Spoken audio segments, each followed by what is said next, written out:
امروز اومدیم با مقایسه 3 تا کیک که تقریبا شبیه همدیگن. بریم ببینیم کدوم خوشمزه تره. بچه‌ها همتون دیگه تقریبا کیک معینی پور رو هم تست کردیم و هم دیدیم. اینجا 2 تا کیک دیگه داریم که تقریبا شبیه معینی پورن. اولیش کیک سیمرغ با کالری 472 و قیمت 23000 تومان. کیک بعدی مسرت با قیمت 24000 تومان و کالری 352 و معینی پور با کالری 289 و قیمت 24000 تومان.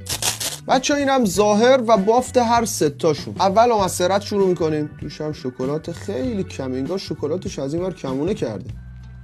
بافتش خوبه، شیرینیش هم به اندازه است، فقط این شکلات وسطش یه مقدار کمه. حالا سیمرغ که یکم تر و تمیزتره نسبت به قبلیه و لایه شکلات رو میبینید که دیگه خطی بچه‌ها کار کردن.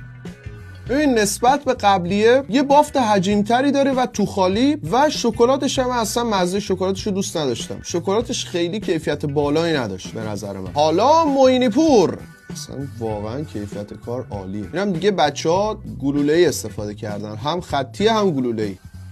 بچه به نظرم توی یه لول دیگه یه نسبت به دوتای قبلی. هم طعم شکلاتش خوبه، هم بافتش خوبه و همین که مزه شیرینیش به اندازه است. مزه شکلات وسطش هم کم و بیش من دوست داشتم. لایک ویدیو هم فراموش نشه. اگر مقایسه دیگه هم خواستین انجام بدم حتما برام توی کامنت ها بنویسید.